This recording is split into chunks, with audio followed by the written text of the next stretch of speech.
বৰগুলাই দুদিনীয়া সৃষ্টিমূলক নৃত্য কৰ্মশালাৰ সামৰণি। মাৰ্গ্ৰেটা বৰগুলাই ছাত্ৰ নাট্য মঞ্চৰ নেপথ্য পাটকাই উদ্যোগত আয়োজন কৰা দুদিনীয়া সৃষ্টিমূলক নৃত্য কৰ্মশালাৰ শনিবাৰে সফল সামৰণি পৰে। বৰগুলাই বিবেকানন্দ কেন্দ্ৰীয় বিদ্যালয় প্ৰেক্ষাগৃহত অনুষ্ঠিত হোৱা সামৰণি অনুষ্ঠানত প্ৰশিক্ষাৰ্থীসকলে বিভিন্ন নৃত্য অনুষ্ঠান পৰিৱেশন কৰে।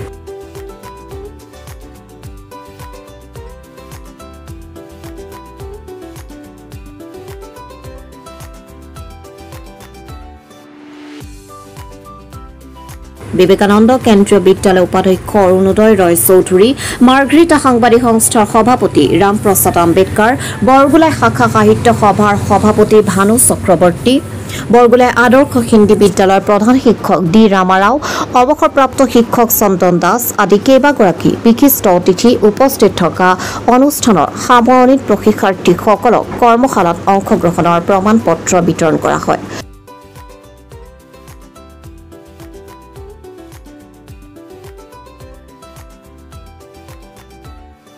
কৰ্মশালাত প্ৰশিক্ষক হিচাপে অংশগ্ৰহণ কৰে নৃত্যশিল্পী সম্প্ৰীতি বৰঠাকুৰে। নমস্কাৰ, সত্যনাট্য মঞ্চ আৰু নেপথ্য পাটকাৰ উদ্যোগত আজি দুদিনীয়াকৈ চলি থকা সৃষ্টিমূলক কৰ্মশালাৰ নৃত্য কৰ্মশালাৰ আজি সমাপন হয়। সৃষ্টিমূলক নৃত্য কৰ্মশালাৰ প্ৰশিক্ষক হিচাপে অংশগ্ৰহণ কৰা সম্প্ৰীতি বৰঠাকুৰ আৰু বিভিন্ন পৰীক্ষাৰ্থীয়ে বিভিন্ন ধৰণৰ অনুষ্ঠান পৰিৱেশন কৰে। আজি এইটো অনুষ্ঠানটো বিবেকানন্দ কেন্দ্ৰীয় বিদ্যালয়ত আজি আয়োজিত হ'ল।